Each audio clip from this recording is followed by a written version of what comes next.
Voilà, très très bonne soirée mes chers amis et heureux de vous retrouver pour un nouveau cours un peu particulier comme vous allez certainement vous en apercevoir, pas par l'originalité, j'essaie toujours de chercher de nouvelles sources et surtout par rapport un petit peu au lien que j'aimerais faire entre les différents événements que nous traversons, c'est-à-dire les 3 semaines.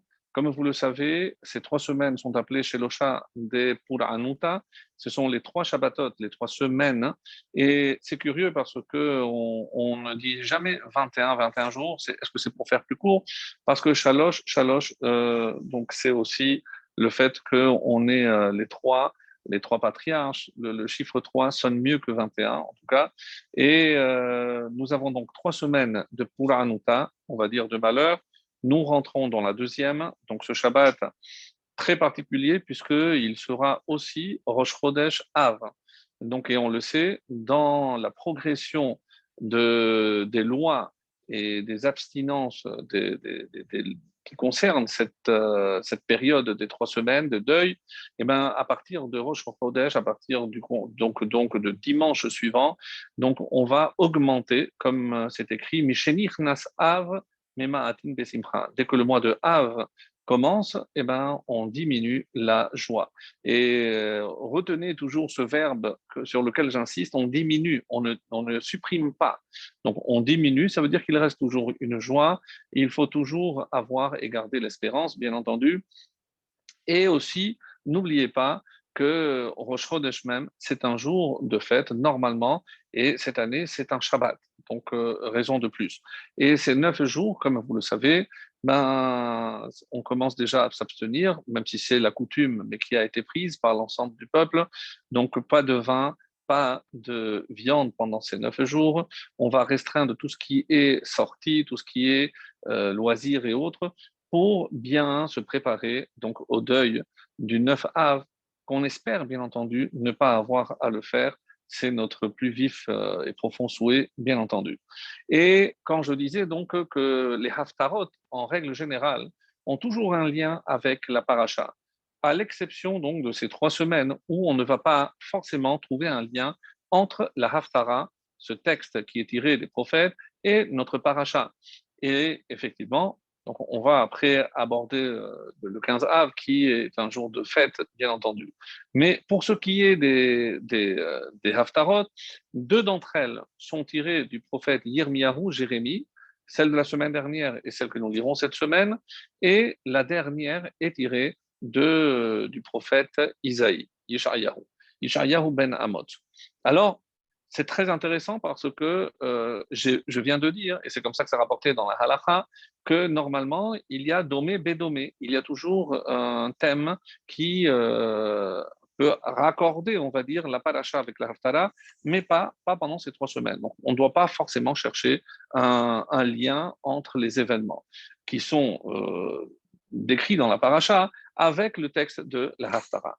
Mais comme vous le savez, les Hamim, qui sont extrêmement curieux et cherchent toujours, eh ben, on va essayer malgré tout, peut-être pas avec le texte de la paracha, surtout que si on regarde de près le texte de la paracha, de quoi on va parler? De thèmes très réjouissants. Nous sommes aux portes de la terre d'Israël, avec ces deux parachiotes de Matot et de Massé, on culmine et on termine le quatrième livre de la Torah, en sachant que le cinquième livre n'est qu'une répétition, Mishneh Torah, le livre de Devarim est une répétition, donc on n'avance pas du point de vue géographique. Là, on se tient pratiquement à la porte d'Israël, près de Jéricho, près de la ville de Jéricho, et là vont se dérouler donc ces derniers instants de Moshe Rabbeinu et les instants qui sont rapportés dans ces deux parachiotes. Comme son nom l'indique, Mas'eh, ce sont justement Mas'eh, ce sont les étapes, et là on va faire un petit récapitulatif où on va nommer, on va donner le nom de chaque endroit, pas forcément en précisant le temps qu'on a passé dans chaque endroit, mais le nom. Le nom est important parce que, comme on a dit souvent, le nom révèle l'essence et chaque endroit a évidemment un enseignement, mais ce serait Évidemment, trop long, c'est pas du tout le but du cours de ce soir. Et donc, on termine avec quelques halachot, les lois concernant notamment l'héritage, puisque ici, c'est, rappelez-vous, après la demande des filles de Tselophrad la semaine dernière, donc là, on va donner aussi comment on va tirer au sort, comment on va répartir. Donc, toutes ces lois vont être détaillées. Il y a également l'autre loi, et ça, c'est un peu plus étonnant, c'est les villes de refuge. Les villes de refuge, puisque lorsqu'on va se retrouver en Israël, si jamais par inadvertance quelqu'un a commis un meurtre, donc il peut se réfugier dans des villes particulières où on n'a pas le droit de se venger. Donc c'est normal que ces deux thèmes soient abordés ici à la fin quasiment de la Torah, parce que ça concerne bien évidemment les lois qu'on aura à pratiquer dès notre passage en terre de Canaan. Mais là où on ne comprend pas trop bien le lien, c'est avec le troisième thème développé par la paracha de Matot, la première des deux que nous lirons ce Shabbat. Pourquoi? Parce que de quoi est-il question dans la paracha de Matot? Eh bien, il est question de Nedarim, de vœux. Et ça, très sincèrement, on ne comprend pas. Pourquoi? Parce qu'on a déjà abordé ce thème bien avant dans d'autres parachiotes. Par exemple, on aurait pu le faire dans la paracha qui parlait des vœux, dans la paracha dans Vaïkra, la fin de Vaïkra, qui yafli lidon neder. Donc là, on a parlé effectivement de vœux, ou dans la paracha de Nasso, on a parlé de Nazir qui fait des vœux, donc on aurait pu introduire l'obligation à l'importance, la gravité, appelez ça comme vous voulez, des vœux.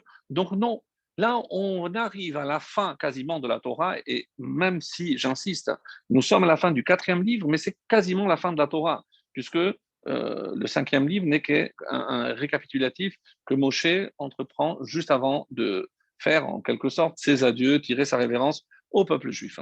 Donc, la question que posent quasiment tous les commentateurs, pourquoi on a attendu la fin pour parler de Nedarim? Qu'est-ce que... Alors, comme je l'ai dit, les deux autres thèmes sont liés directement avec l'entrée en Israël. Donc je comprends qu'on le laissait à la fin. Mais Nedarim, sa place aurait été bien avant. Pourquoi on a attendu quasiment la fin pour nous parler de ces règles de vœux et de Nedarim, de serment? Donc, les Chachamim qui se posent la question, et il y en a une flopée, donc le Or HaChaim HaKadosh se demande, le Ramban, Rashi, et surtout, c'est la formule qui est très bizarre, comment est annoncé ce début de paracha. Écoutez bien, Vaidaber Moshe, déjà on est étonné. Pourquoi? Parce qu'on n'a pas la formule habituelle, Vaidaber el Moshe, Vaidaber Hashem el Moshe les morts, Daber el Rashi Amatot. Donc Dieu a parlé à Moshe en disant, parle, si c'était le message au Raché Hamatot, on va dire au chef des tribus, alors, et transmet au chef des tribus. Non.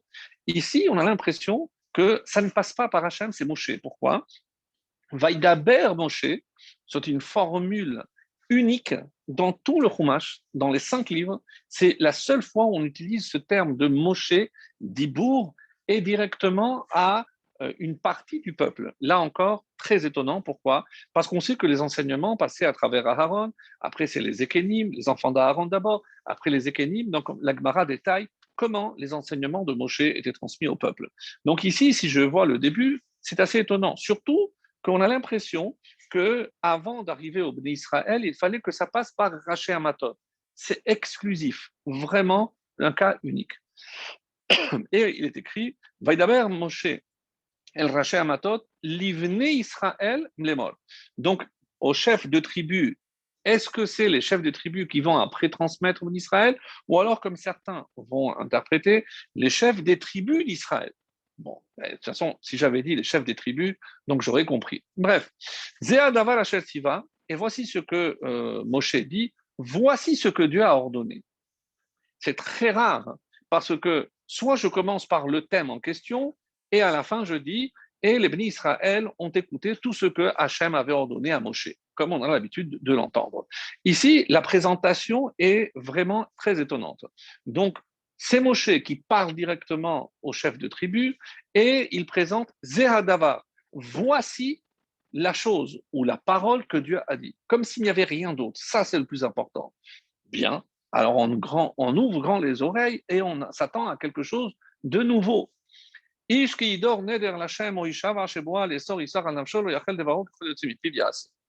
ne vais pas tout traduire, mais je vais traduire déjà ce verset pour bien bien s'imprégner, pour comprendre la suite de mon développement. Alors, voici donc la chose qu'Hachem a ordonnée. Si un homme fait un vœu à Hachem, donc c'est très très bizarre parce que c'est Kidor Neder, sachez que tout vœu, tout serment, c'est à Hachem qu'on le fait. Donc c'est comme si on le faisait devant Hachem. Donc ça a un poids extrêmement important. Ou on prête un serment, pourquoi faire? Les sorts Issar al-Nafsho, pour imposer une interdiction à sa personne, à lui-même, les Nafsho.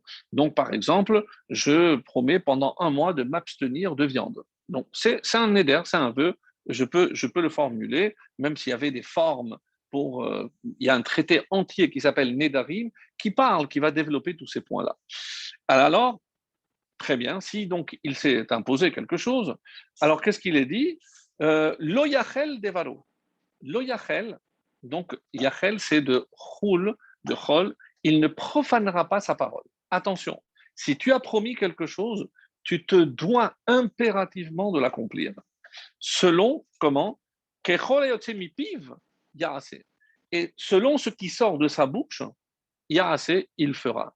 Donc, ici, certains se disent, parce que la question, évidemment, vous imaginez bien, elle est posée par un grand nombre de commentateurs, pourquoi on rentre ici dans le thème des Nédarim? Et beaucoup de nos Mefarshim, des commentateurs, font le lien avec la fin de la paracha de Pinchas pour trouver une raison, une explication au fait qu'on a introduit ici maintenant, et on répond aux deux questions d'après le Pshat. D'abord, on va commencer comme d'habitude avec le niveau le plus bas et on va aller en gravissant, on va dire, les échelons. Donc, qu'est-ce qui est dit ici?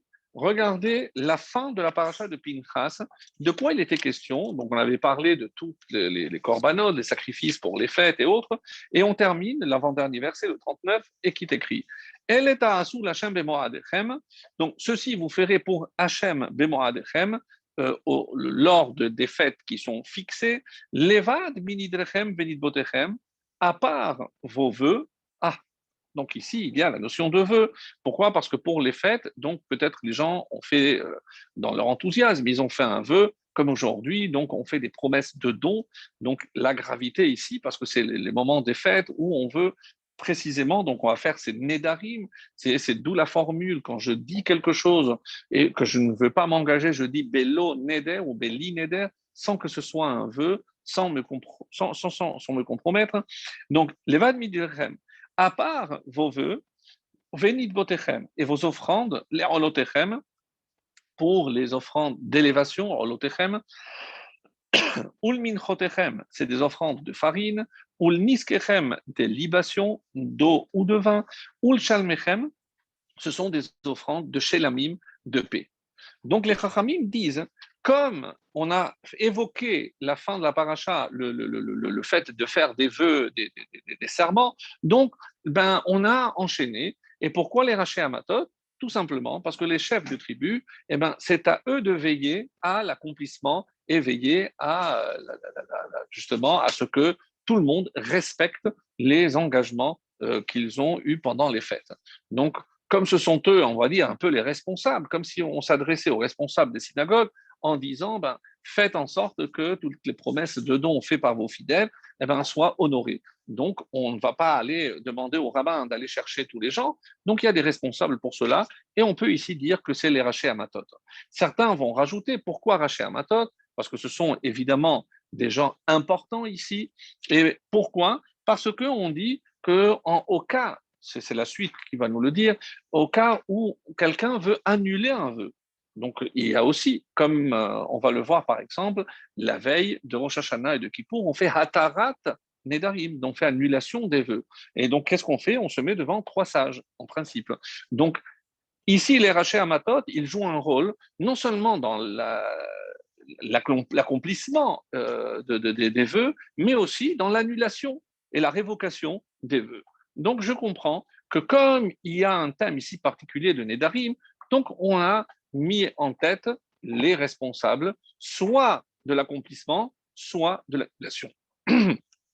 Apparemment, tout est bon, tout est bien parce que ça rentre, on a compris pourquoi c'est maintenant, pourquoi, et on a répondu apparemment aux questions que nous avions.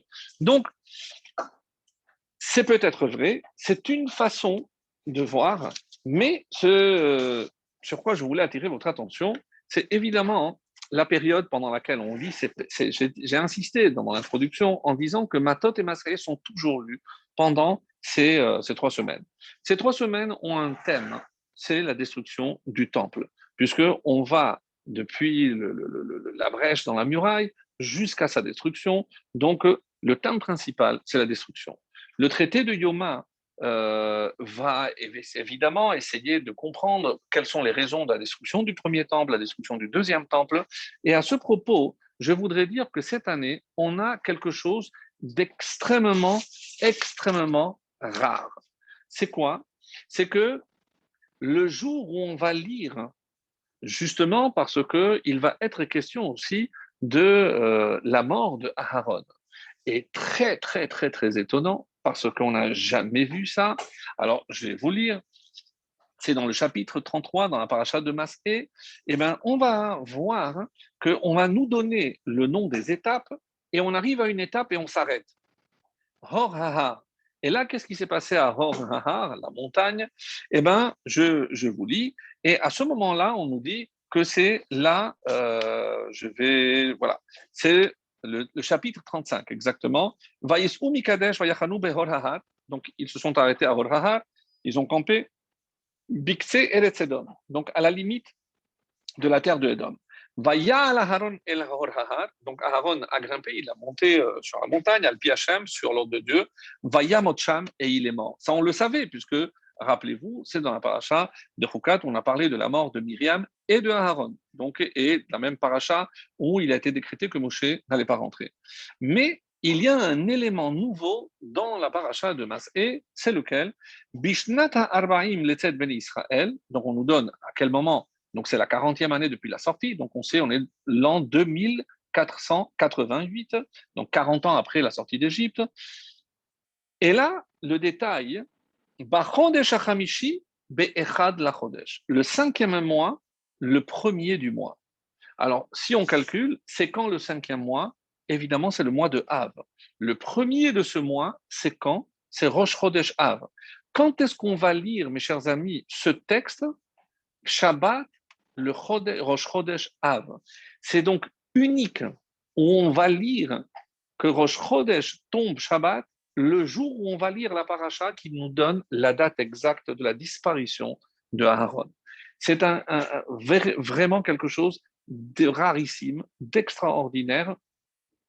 Et donc cette année, on va faire coïncider la Hiloula, pour ainsi dire, de Aharon HaKohen avec le Shabbat. Donc il n'y a pas de deuil parce que c'est un Rosh Chodesh et on va lire le texte qui nous donne sa date. Et regardez ce qui est dit dans Ha'emek Davar, le Netziv de Vologine, qui nous dit בחודש החמישי באחד לחודש. לא הודיע הכתוב לא במיתת משה ולא במיתת מרים. Donc, quand on a parlé de la mort de Moshe ou de Myriam, on n'a jamais donné la date.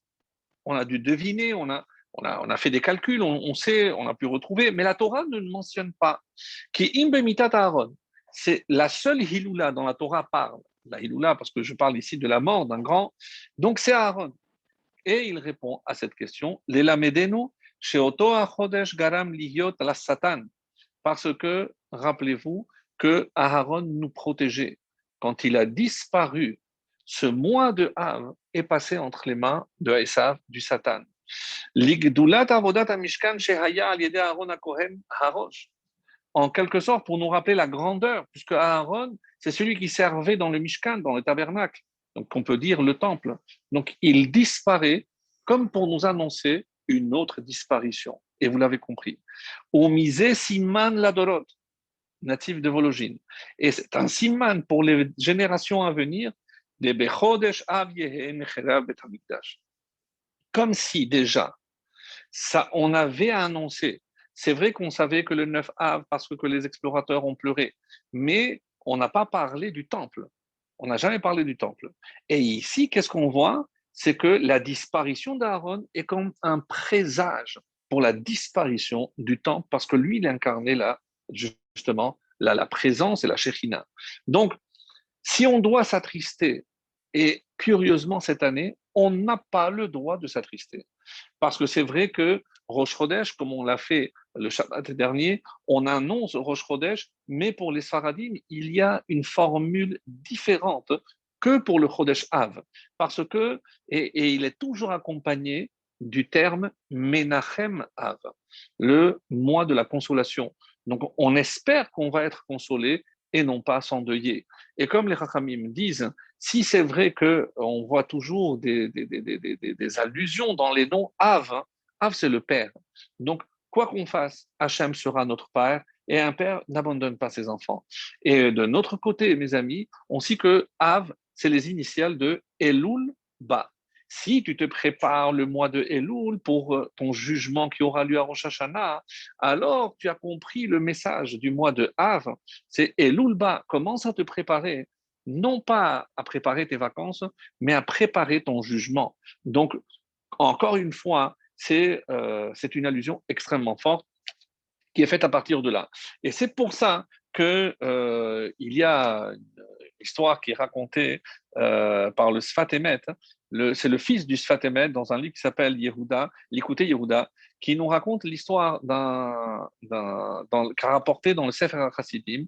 C'est un homme qui, chaque fois qu'il revenait de la maison d'un endeuillé ou d'un enterrement, il ôtait ses chaussures et vraiment parce qu'il voulait sentir le deuil de la personne. Donc, quelqu'un d'exceptionnel.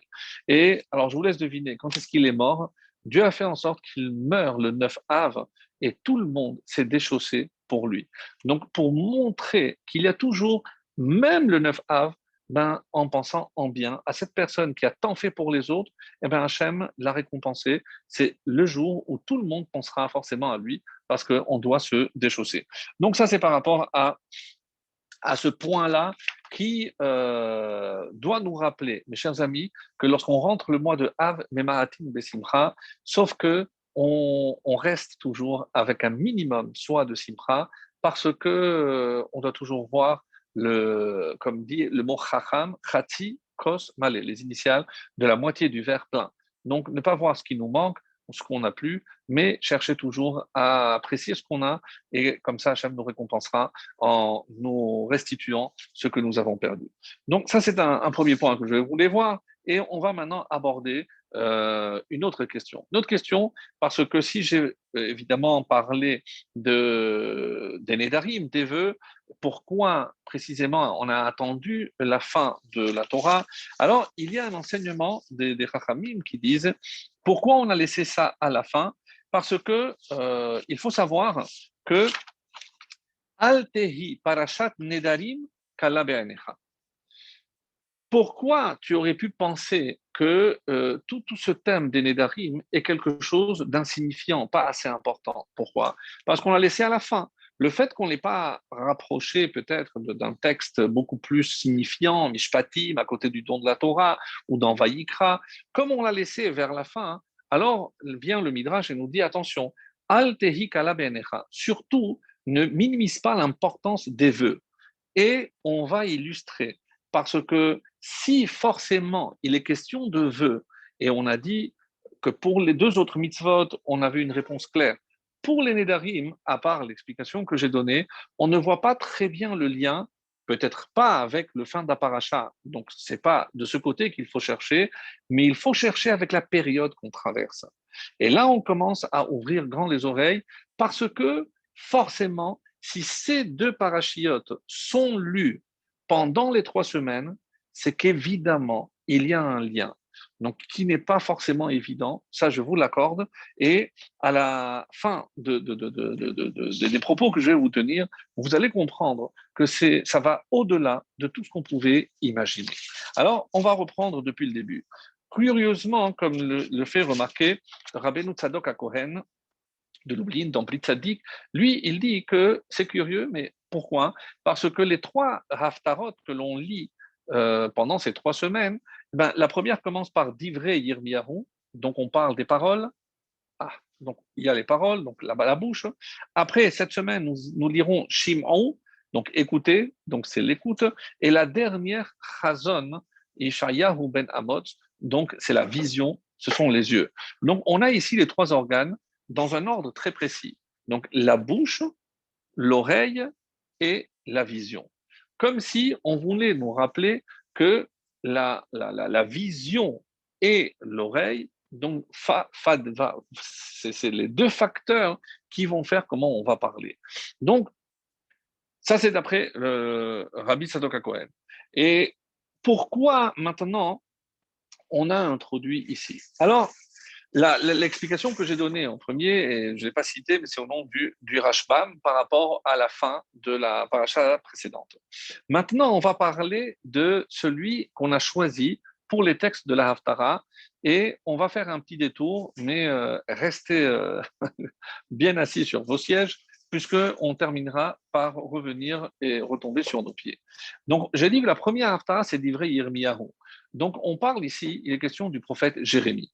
Alors, le prophète Jérémie, donc, on sait qu'il est celui qui va écrire le livre des Lamentations, Echa. C'est celui qui a vécu à la période donc, de la destruction du temple, donc le contemporain, comme si quelque part, de tous les prophètes, c'est celui qui a eu la pire des chances. Pourquoi? Ceux qui sont venus avant ont prophétisé de la destruction. Isaïe, Ishaïaou est venu après pour la consolation. Mais celui qui a vécu vraiment l'intensité de la désolation et de la destruction, c'était Yirmiyahu.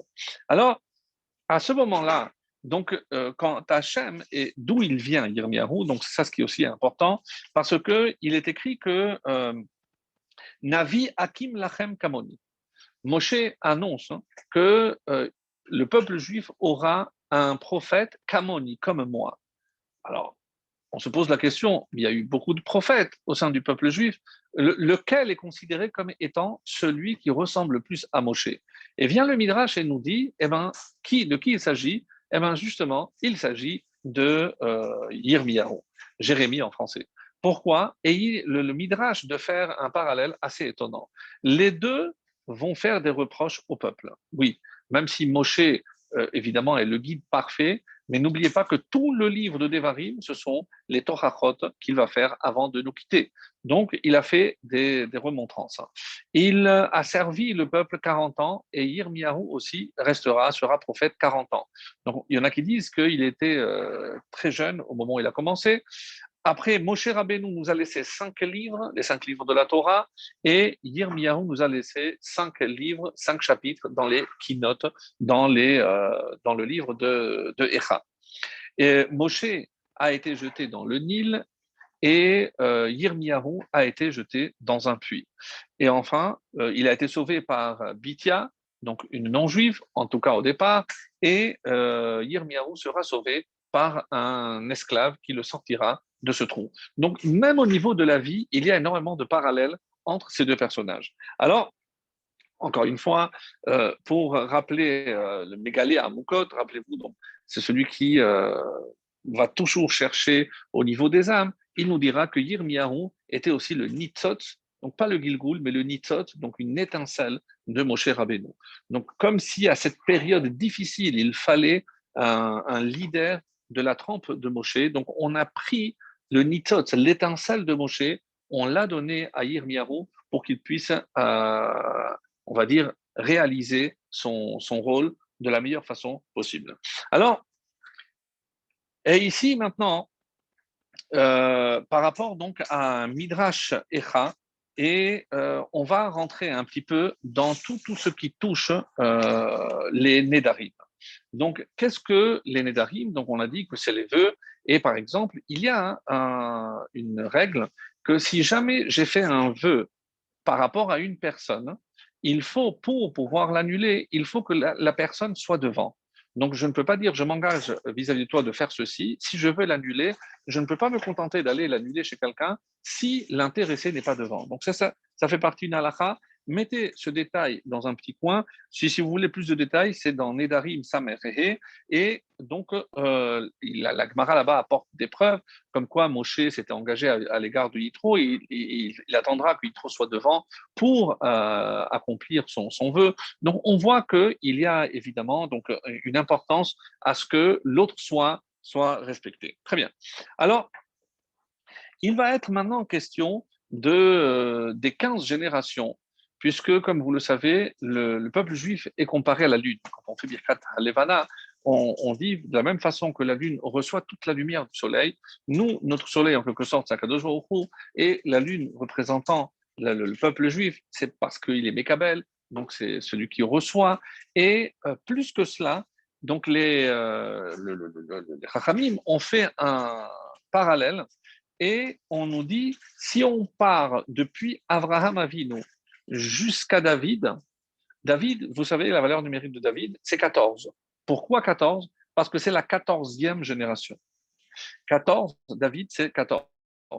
Et juste pour que vous compreniez qu'il y a forcément, ça c'est juste, je vous donne une petite étincelle, donc on a dit que le mois de Av, surtout le 9 Av, doit naître le Mashiach. C'est comme ça que la tradition le rapporte.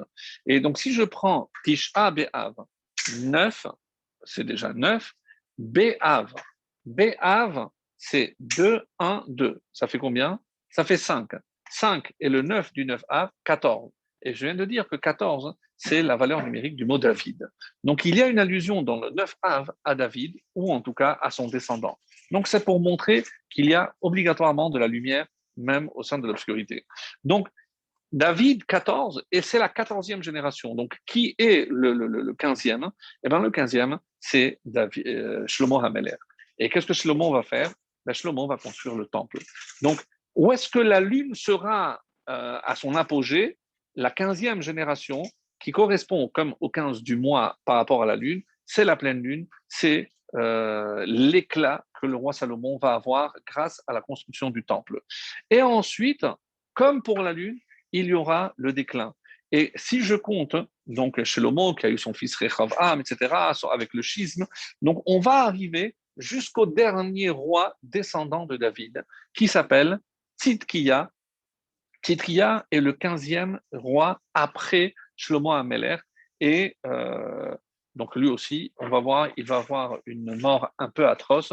Et on va essayer de s'attarder sur ce personnage qui malheureusement n'est pas forcément connu. Et même si vous vous demandez, mais quel est le lien avec tout ce que l'on est en train de voir, je vous demande forcément d'avoir un petit peu de patience parce que vous allez voir que les événements et tous ces éléments sont plus liés qu'on ne le pensait. En tout cas, je reviens donc à ce roi Tzidkiya, qui est un personnage, un roi, où la Gemara va dire de lui que son vrai nom, c'était Shalom. Pourquoi? Parce qu'il était Shalem, il était parfait. Comment parfait? Il était parfait dans ses actes.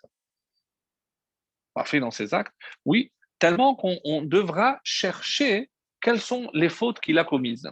C'est comme ça que la Gemara va se poser la question et on va trouver qu'il a fait peut-être deux fautes.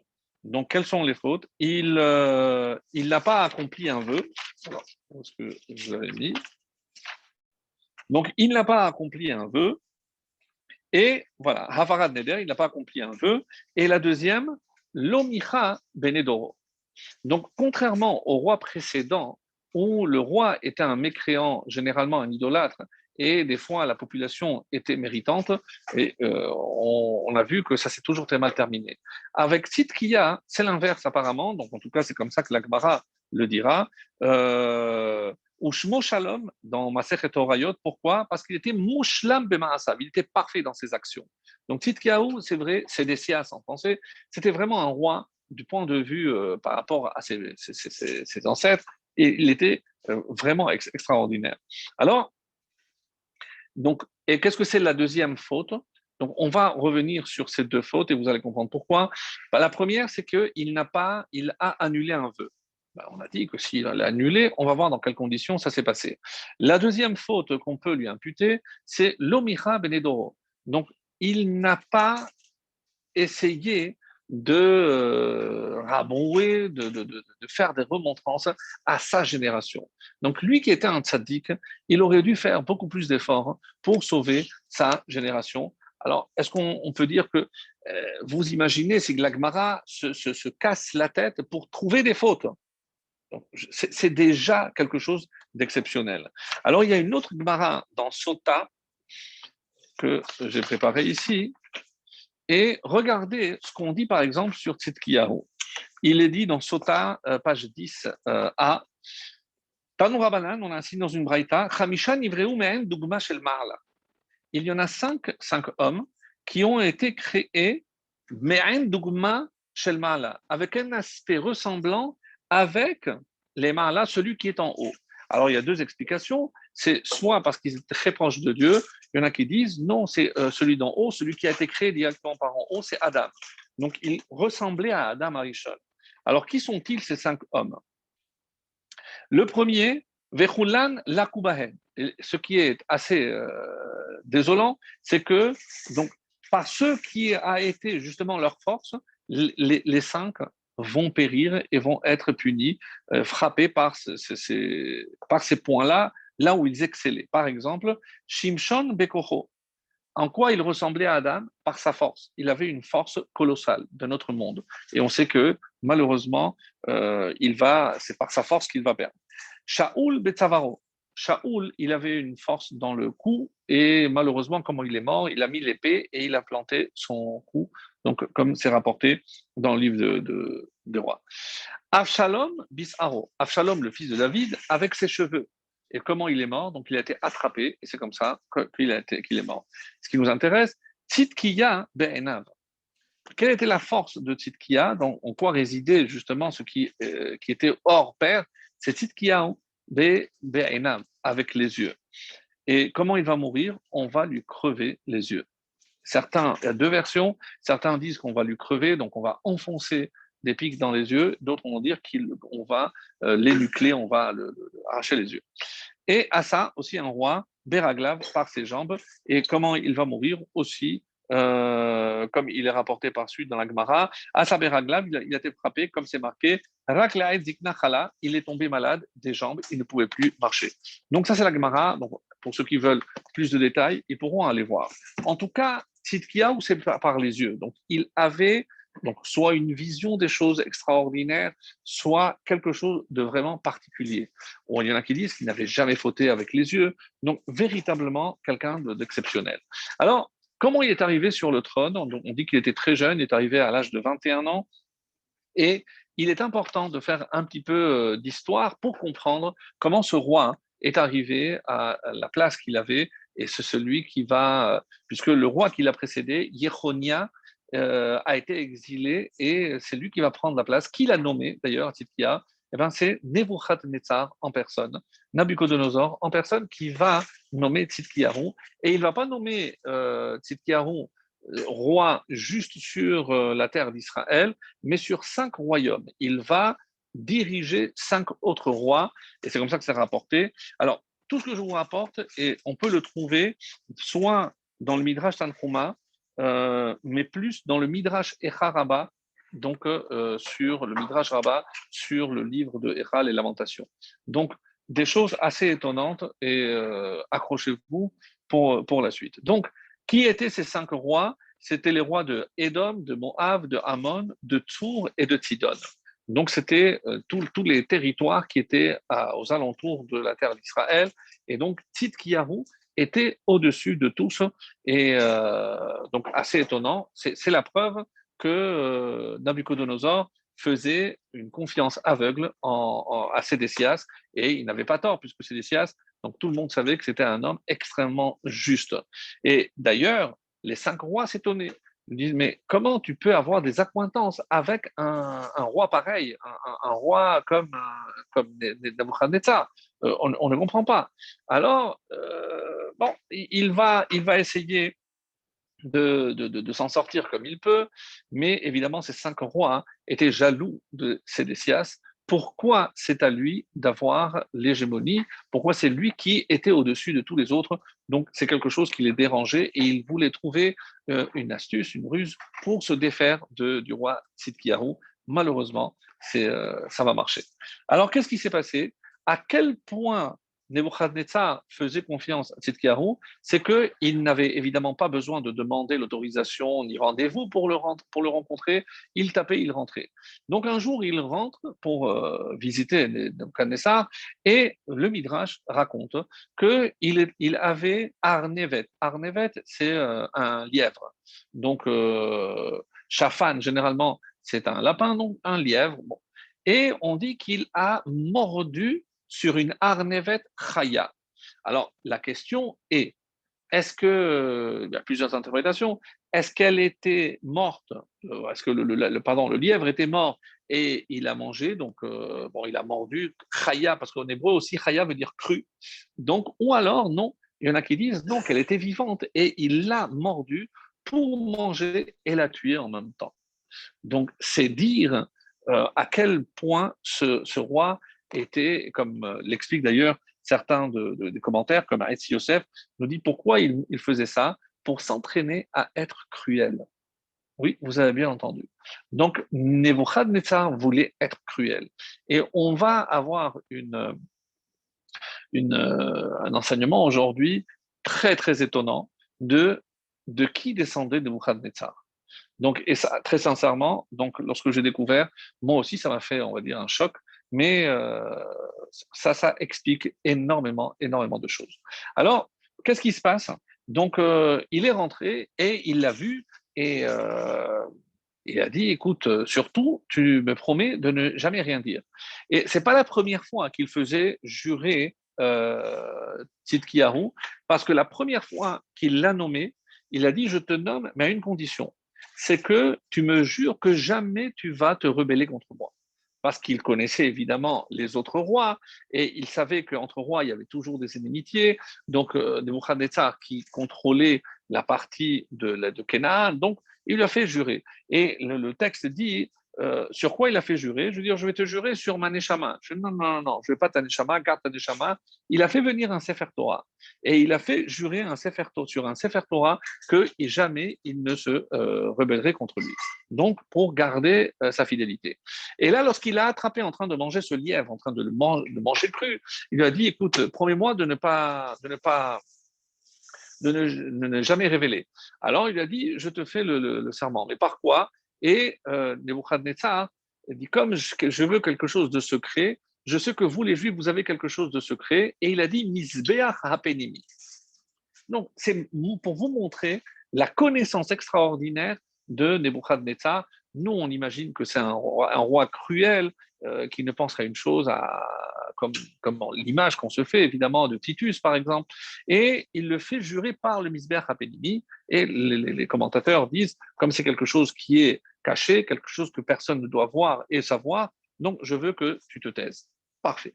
Qu'est-ce qui s'est passé? Un jour où il y avait le siège des rois et Tzidkiyahu avec eux, alors il lui disait, on ne comprend pas comment quelqu'un d'aussi raffiné, avec la lignée qui est la tienne, hein, comment tu peux avoir des accointances avec un roi comme Nebuchadnezzar, un ignare, un sauvage, un cruel. Il a dit, ah, si vous saviez. C'est quoi, dis-nous. Non, non, allez, ils l'ont harcelé jusqu'à qu'il a dit, eh ben, un jour, je suis rentré et je l'ai vu manger un lièvre cru. Alors, c'est l'argument qui les attendait. Alors, évidemment, c'est sur tous les réseaux sociaux. Le roi Nebuchadnezzar n'a pas compris comment ça a pu être éventé, puisque lui, il n'a rien dit. Le seul qui était au courant, c'était Tzidkiyahu, mais il avait une confiance pleine en lui. Alors, il ne comprenait pas comment c'était possible qu'il ait pu. Alors, il y a plusieurs explications. Il y en a qui veulent dire que parce que c'est un serment qui est fait à un goy, non, on n'a pas besoin qu'il soit devant, mais comment on peut, donc on peut quand même l'annuler. Et vous allez voir la suite, parce que Nebuchadnezzar n'est pas tranquille, il ne se laisse pas faire. Et non seulement il ne se laisse pas faire, mais il va aller au-delà et il va convoquer le Sanhedrin.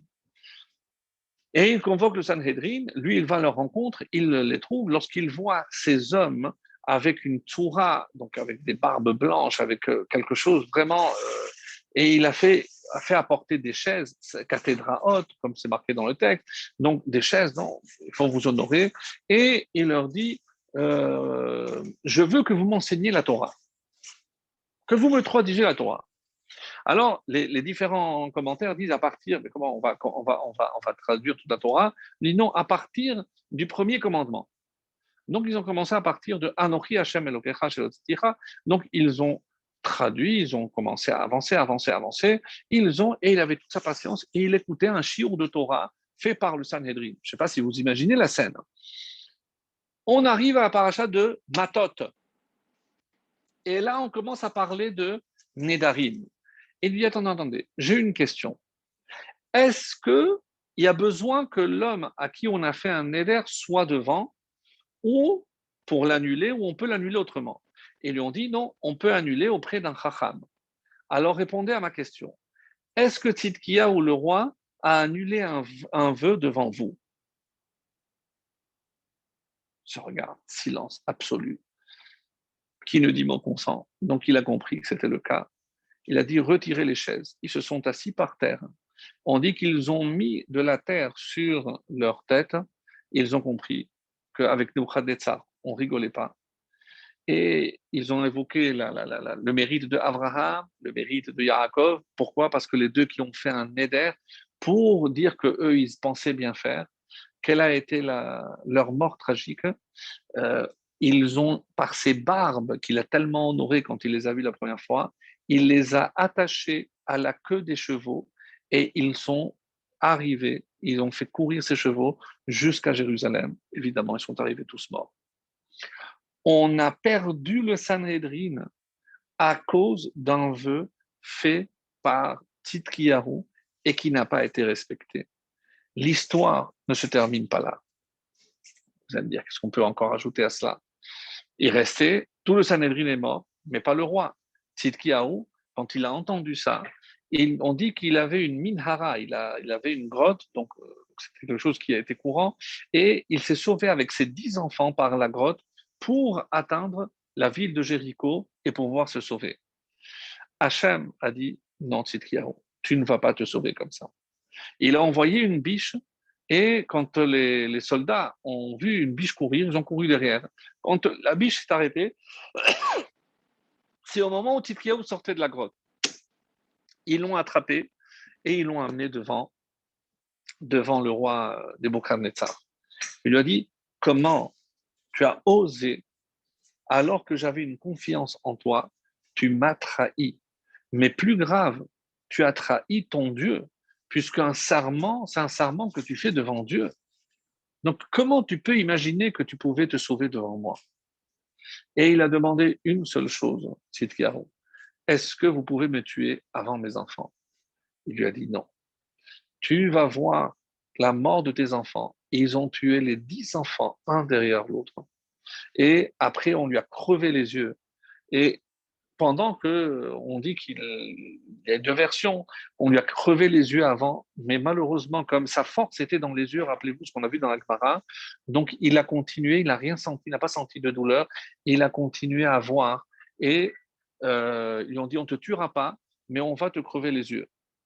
Malheureusement pour lui, même avec les yeux crevés, il a vu la mort de ses enfants, et à la fin, quand ses enfants étaient morts, donc c'est comme ça que lui-même donc a trouvé la mort.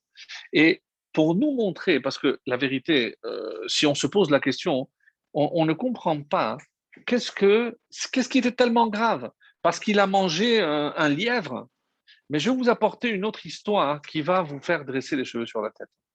Il y avait un roi qui s'appelait Hiram, le roi de Hachour. Et Hiram, un jour, il s'est pris pour Dieu. Oui, oui, tel texto, tel que vous l'entendez. Et c'est rapporté, ce que je vous dis là, c'est dans Yalkut Shimeoni. Il s'est pris pour Dieu et il a voulu défier Dieu. Il a dit, je sais que toi sur terre, comme tu as fait, comme on va le voir avec Titus et autres, sur la terre, tu es imbattable. Il a fait construire un palais dans l'eau. Et on dit qu'il a mis les quatre poteaux. Il a fait vraiment des rêves de grandeur, mais de folie. Donc vraiment un mélomane, un fou furieux. Et il a dit, voilà maintenant, si tu oses, Hachem, qu'est-ce qu'il a fait? Il a envoyé Nebuchadnezzar contre ce roi, contre Hiram. Et qu'est-ce qui s'est passé? Alors, comment il l'a tué? Alors, bon, on aurait pu dire, eh ben, il l'a pendu, il a coupé la tête. Non, il l'a suspendu.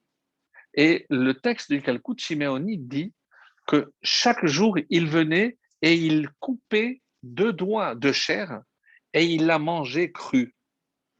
Vous avez bien entendu.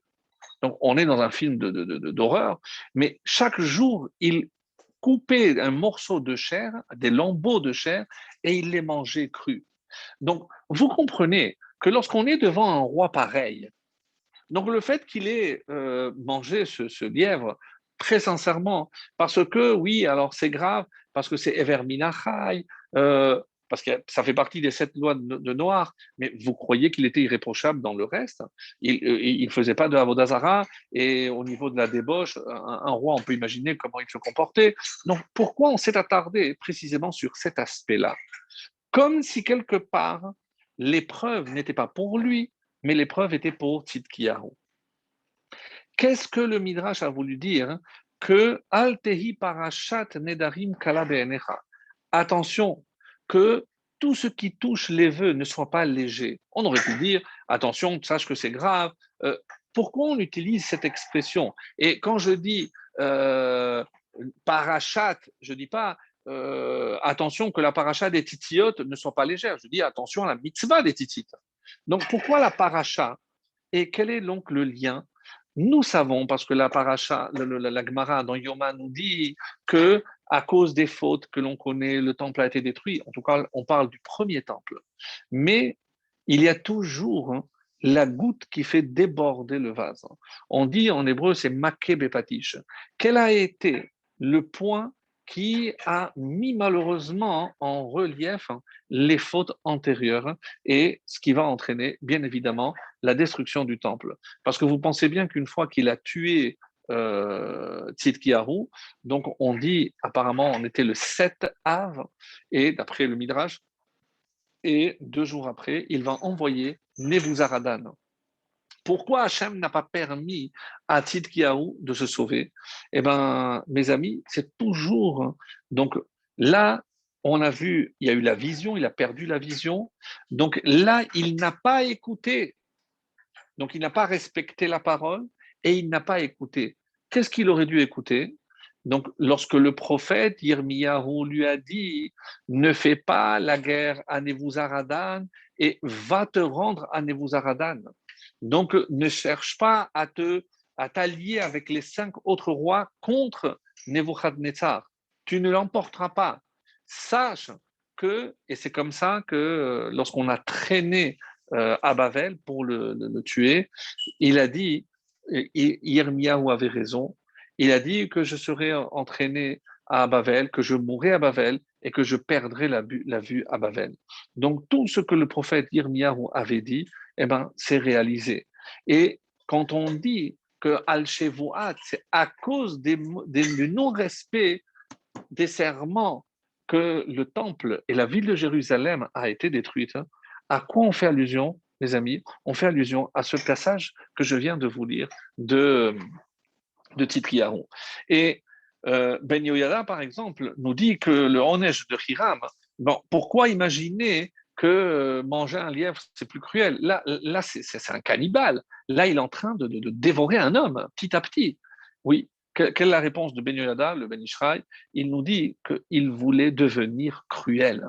Donc, qu'est-ce qui est grave de manger? Pourquoi il manquait de manger? C'est qu'il voulait atteindre la cruauté. Et c'est pas tout, parce que on va parler maintenant d'autre chose.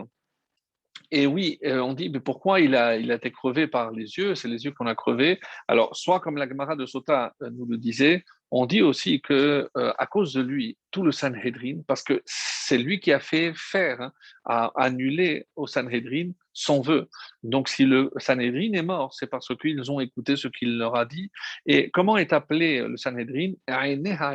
C'est les yeux de l'assemblée. Parce que c'est grâce aux sages qu'on voit on voit la vérité, c'est eux qui nous montrent la voie et qui nous montrent évidemment le chemin à suivre. Donc, à cause de Tzidkiyahu, donc on a perdu le Sanhedrin, donc lui, il a perdu les yeux à cause de cela. Donc, assez vraiment un parallèle extraordinaire. Et donc maintenant, on comprend que quand on dit que c'est très grave, hein, ça va au-delà de ce qu'on pouvait imaginer.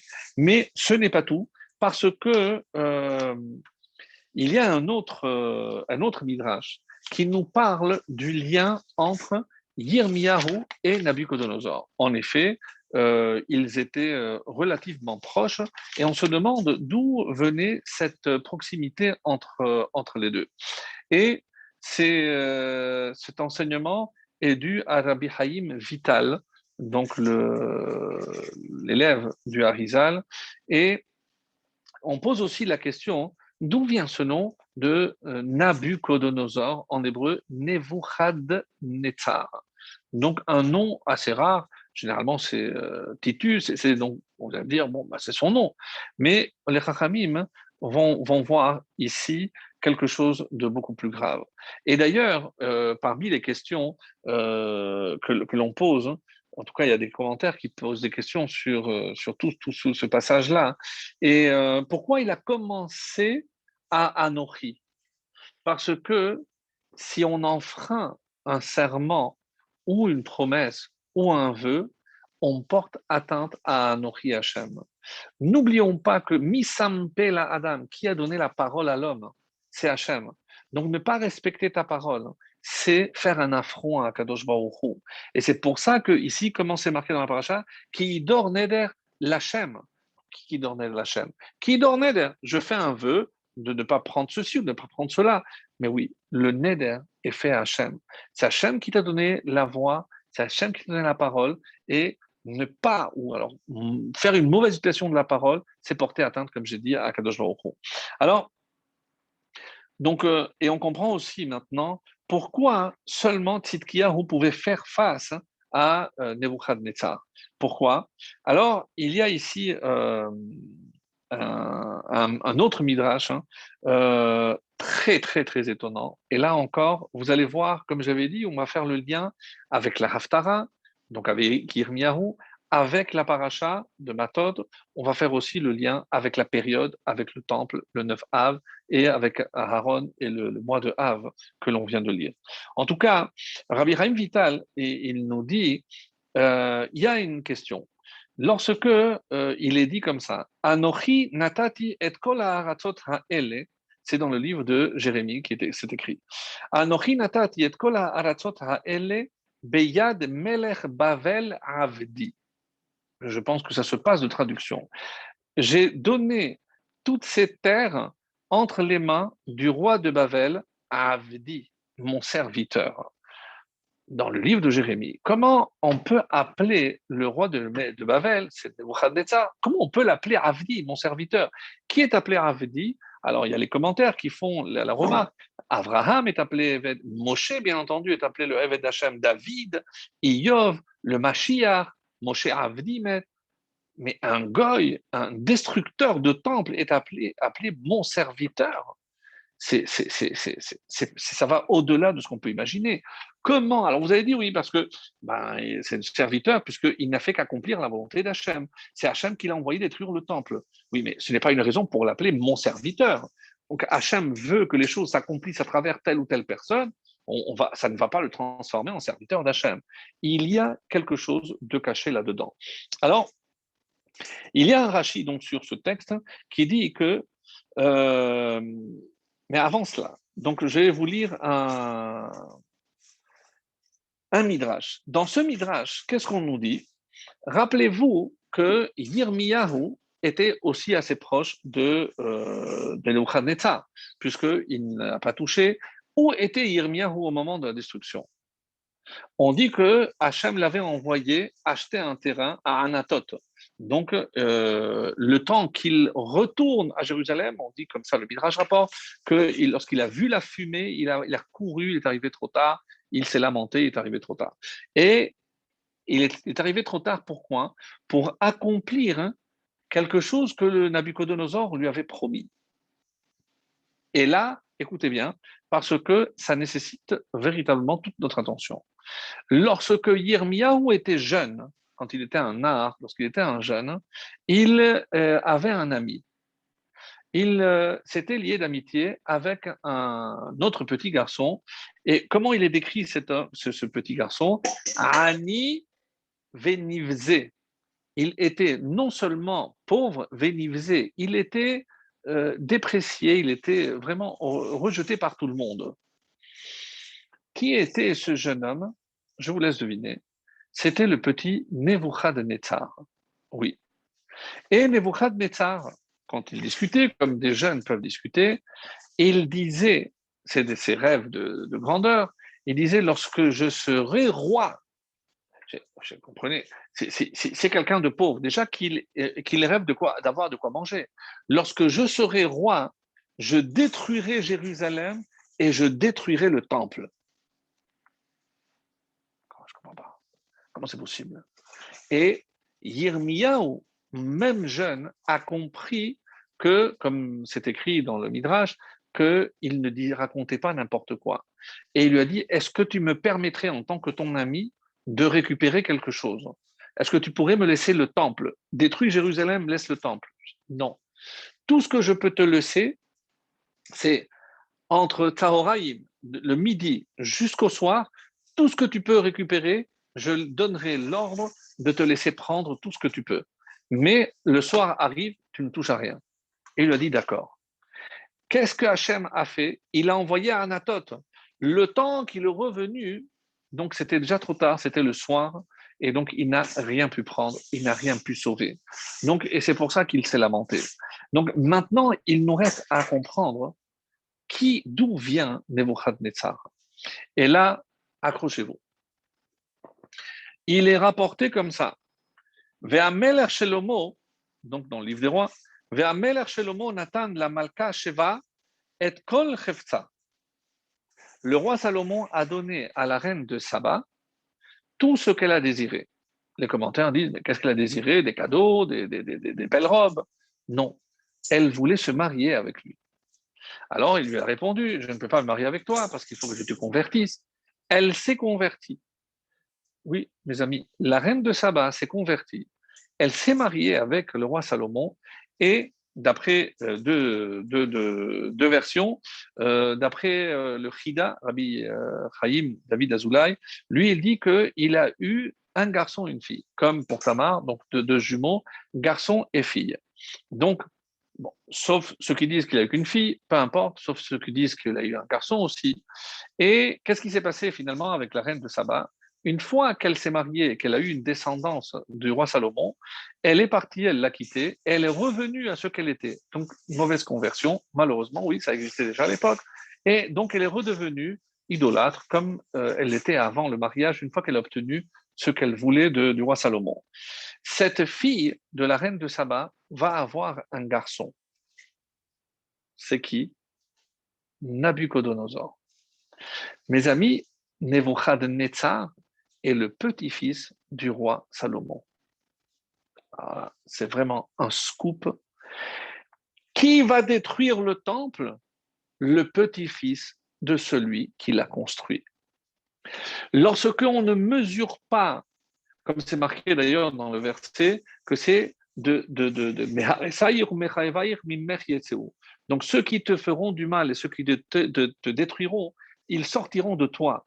Donc ici, on a vu que c'est le petit-fils du roi Salomon qui va venir pour détruire le Beth Hamikdash. Là, c'est véritablement ahurissant ce qu'on est en train de dire, parce que on ne pouvait même pas imaginer que le roi Salomon avait une descendance, je sais pas cachère. Mais on comprend, comme le Chida explique, comment un enfant peut rêver d'être roi parce qu'il est le petit-fils d'un roi, le plus grand qui ait jamais eu dans toutes les nations. Donc, dans ses veines coule un sang royal, et donc avec des rêves de royauté. Donc, évidemment, et il a accompli. Donc, et maintenant, Rachi, sur ce passage-là, dit le petit-fils a détruit le temple qui a duré 410 ans et qui était construit dans le territoire des 12 tribus. Personne ne comprend pourquoi Rashi précise et le temps de la durée du temple et le, le fait que c'était les 12 tribus. Et c'est comme ça qu'on explique. Regardez, si dans le mot Nebuchadnezzar, je prends les lettres d'unité de 0 à 9. Donc j'ai Bet, Vav, Dalet. 2, 6 et 4. Ça fait 12. C'est une allusion aux 12 tribus. Si je prends maintenant les autres lettres avec les centaines, Resh 200, Tzadik 90, 2 fois Nun c'est 50, 50 et 50, 100, donc 390, 390 et 20, 410. Quel est ce mot de Nebuchadnezzar? C'est l'allusion au temple, 410, et l'allusion au peuple juif, les 12 tribus. Donc l'allusion est plus que claire, comme si sa destinée était de mettre un terme à ce que son grand-père allait construire, c'est-à-dire le temple de Jérusalem. Donc, comme ça, c'est rapporté d'ailleurs que dans Shabbat, le traité de Shabbat, Kuf Nun, Rachav al Arié, Vetanin al Rosh, Bemazal Arié, Ala Arié, Rachav al Arié, Vecharav et Ariel.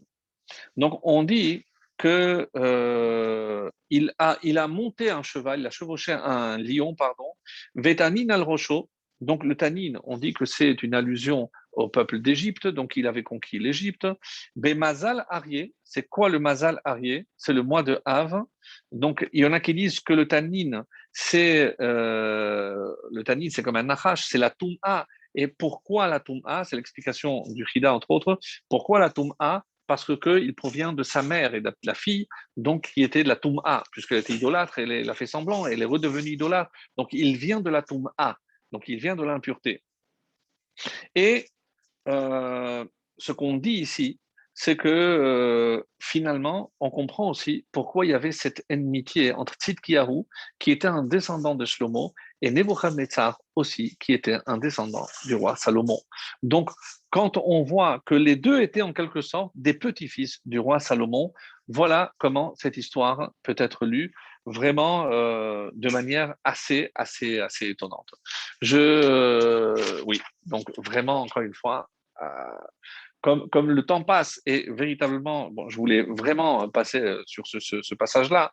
Donc, il y a juste un petit détail encore sur Yirmiyahu et, euh, et ensuite je conclurai. Alors, il y a dans la paracha un verset, dans la paracha de Matot, de Massé, pardon.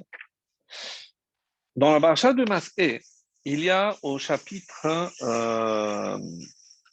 34, donc c'est ça, non 33, pardon, le chapitre 33, vers la fin, voici ce qui est écrit, je lis pour gagner du temps en français directement, c'est important pour que vous compreniez la suite. Hachem a parlé au Moshe dans les plaines de Moab, au bord du Jourdain, près de Jéricho, et en disant, parle aux enfants d'Israël et dis-leur, lorsque vous traverserez le Jourdain, donc on est vraiment, l'entrée est imminente, donc en direction de la terre de Canaan, vous chasserez de devant vous tous les habitants du pays, vous détruirez tous les lieux de Avodazara, de prosternation, et vous supprimerez toutes leurs idoles de métal et ferez disparaître tous leurs autels. Vous renverrez les habitants de la ville, et c'est pour ça qu'il y a marqué, et vous vous y établirez. Ve vishavtem bah. En passage, donc je ne m'attarde pas, mais d'où on sait, d'après Ramban, qu'il y a une mitzvah de Yeshuva Haaretz de vivre en Israël, c'est de ce verset au passage. Vishavtemba, Rambam n'est pas d'accord, mais bon, en tout cas, Ramban dit que ici, c'est la mitzvah de Yeshuva Haaretz, puisque la Torah dit Vishavtemba, vous vous y installerez. Donc, apparemment, c'est un ordre, c'est un commandement. Bref. Car c'est à vous que j'ai donné cette terre pour en prendre possession, vous donnerez la terre en patrimoine par le sort aux familles, etc., etc. Mais si vous ne chassez pas les habitants du pays, alors de devant vous, ceux d'entre eux que vous laisserez seront des épines dans vos yeux, des épines dans vos yeux et des ronces dans vos flancs. Donc ça va, on ne pourra pas bouger. Et ils vous harcèleront dans le pays où vous résiderez, ils ne vous lâcheront pas, comme c'est marqué. Et Vaya kacher dimiti laasot, vetareru, donc ils vont vous opprimer, et il adviendra que ce que j'avais envisagé de leur faire, je vous le ferai à vous. Donc on a une obligation de faire sortir tous les habitants. Et là arrive une question très étonnante. Qu'est-ce qui s'est passé lorsque les deux explorateurs sont arrivés? Ils ont fait un pacte avec Rachav. Et il y a une source que normalement on dit qu'ils ont mal fait. Pourquoi? Parce que ils n'auraient pas dû faire un pacte avec Rachav, parce que c'est contrevenir à ce que la Torah a dit. Qu'est-ce qu'a dit la Torah? La Torah a dit que tu n'as pas le droit de laisser des habitants. Donc tu aurais dû mettre même Rachav. Et au passage, mes amis, lorsque Rachav a négocié un sauf-conduit, tout ce que vous appelez ça comme vous voulez, vous savez, il y a un midrash qui dit que non seulement elle a pris ses parents, mais ses neveux, ses petits-neveux, ses grands-oncles, il y avait 200 personnes. Elle a sauvé 200 personnes. Donc c'est un peu un abus. Bon, en tout cas, on a vu, et c'est comme ça que il y a le coup de Imoni donne un exemple, à quoi ça ressemble. Ça ressemble à un berger qui avait un troupeau. Un jour, il a vu un petit louveteau.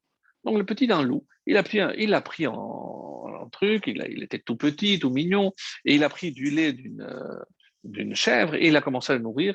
Et là est passé un artisan, un bûcheron ou autre, lui a dit, écoute, si tu veux écouter mon conseil, tue-le maintenant parce que c'est lui qui tuera ton troupeau. Non, mais il est petit, etc.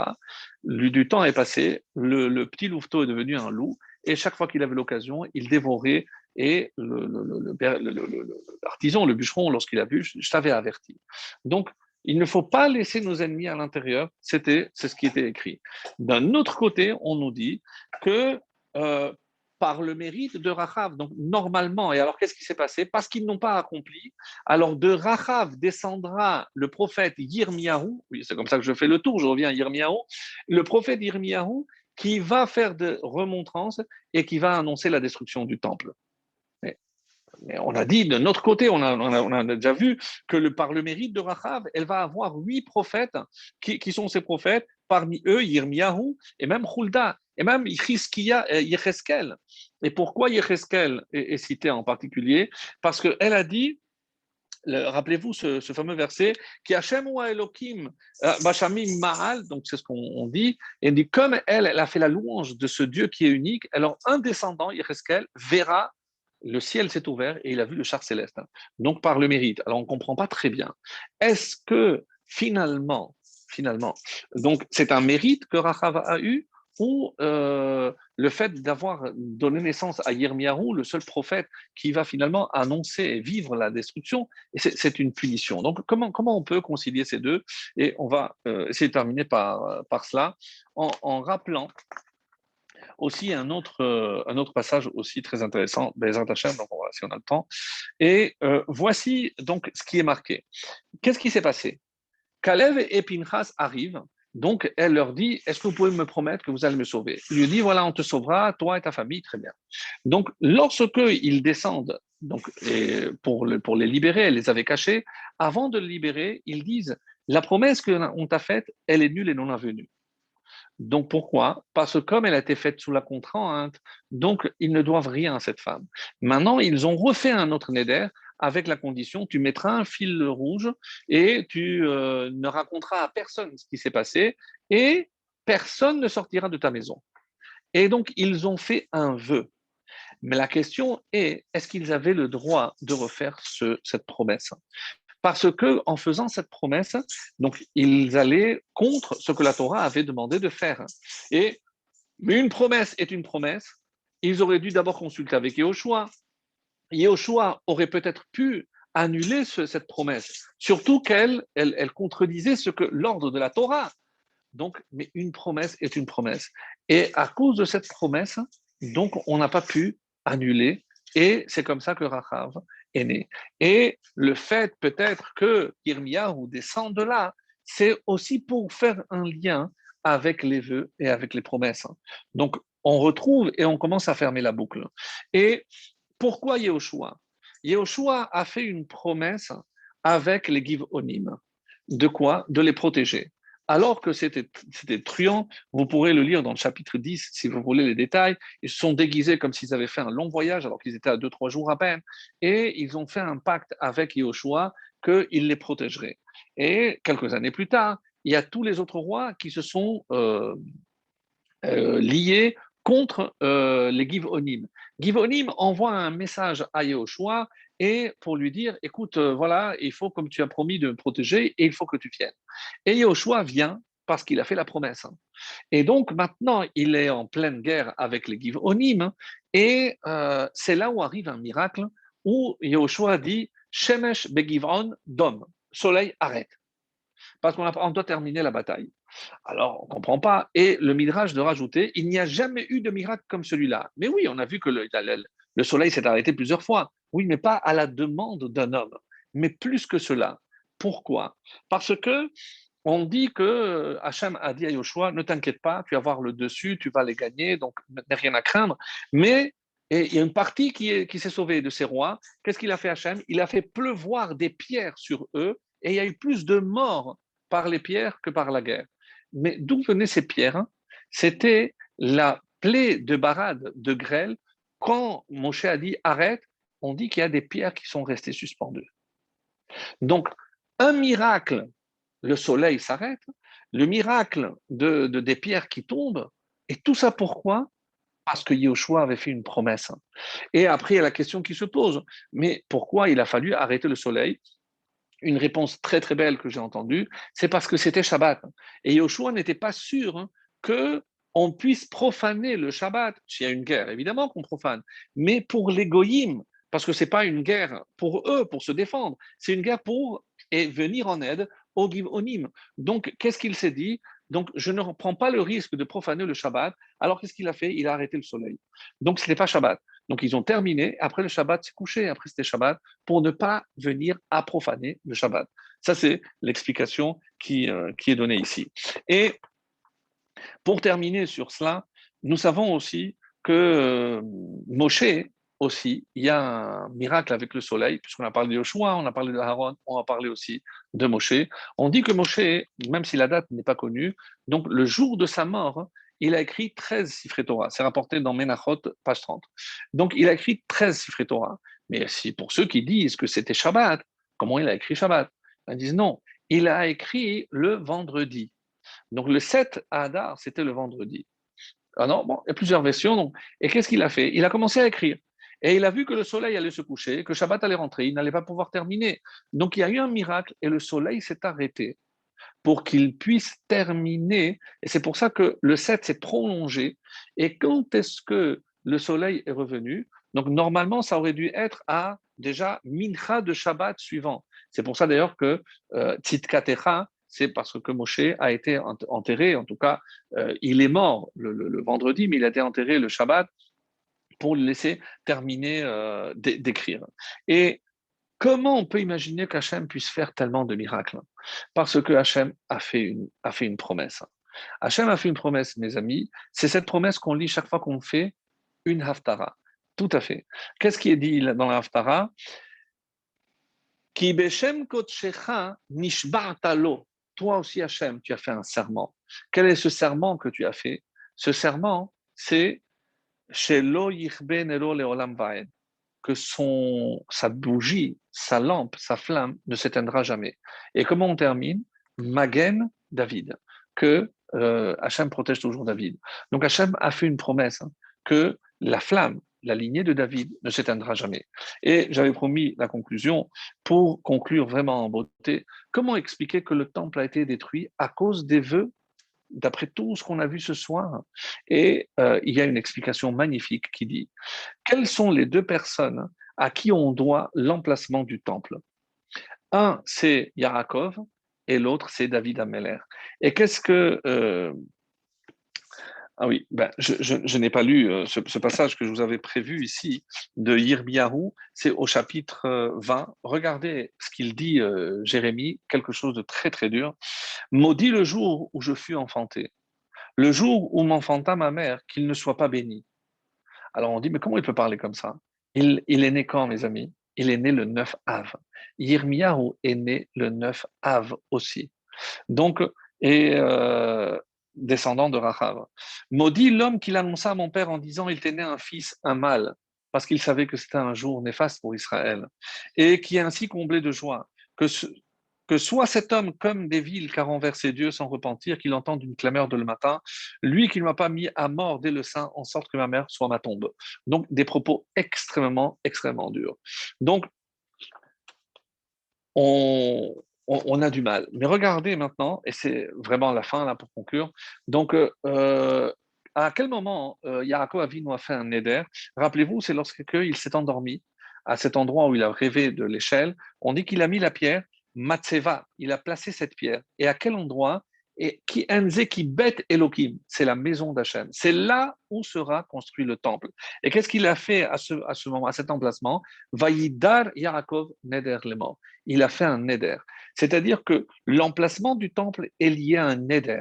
C'est la première fois qu'on a placé une pierre, celle qui deviendra Even Hashetiyah, la pierre angulaire, celle sur laquelle sera construit le temple. Et qui est le deuxième? C'est le psaume 132 que j'ai ici. Et qu'est-ce qu'il dit le roi David 132, est-ce que je l'ai dit ici? Ouf, la bête. Ah, pardon, excusez-moi. Voilà, 132. Qu'est-ce qu'il dit le roi David? Je n'entrerai pas dans la tente qui est ma maison, je ne te monterai pas sur mon lit où je me couche, je n'accorderai pas de sommeil à mes yeux jusqu'à que je trouve une place pour Dieu, une demeure pour le fort à Vir Yaakov. Et par quoi il commence? Quand il fit le serment devant Hachem. David a fait un serment que tant qu'il n'aura pas l'emplacement où sera le temple, lui non plus trouvera pas le sommeil. Vous lirez attentivement ce. Et donc, qu'est-ce qu'on voit ici, mes amis? Que si je ne trouve pas, et c'est à ce moment-là qu'on lui a révélé que ce ne serait pas lui qui allait construire le temple, mais c'est lui qui allait trouver l'emplacement. Il a acheté ce terrain aux Jébusiens, là où sera construit le Beth Amikdash. Donc, le Beth Amikdash a été construit grâce à la promesse et au serment de Yaakov et de David Ameller. Donc, qu'est-ce qu'on déduit de là? Qu'est-ce qu'on déduit de là? Eh bien, on déduit, mes amis, que c'est pour ça que quand on ne respecte pas les serments, eh bien, on ne mérite pas le Beth Amikdash. Et vous voyez comment on ferme la boucle. Et c'est pour ça que la phrase que je voulais dire pour la fin, et pour terminer évidemment sur une bonne note, si on a dit qu'il y a un lion qui est venu pour détruire l'emplacement, mais il y a Akadosh Baruch Hu qui est appelé Arié, Arié Sha'ag. Donc, lorsque le lion rugit, on ne tremble pas, c'est Hachem. Yavo Arié, Bemazal Arié, le mois de Arié, le mois de Av, Veyivnet Ariel, et il reconstruira le temple. Bezrat Hachem, qu'on soit nous méritants de voir cette reconstruction mamash très vite. Amen.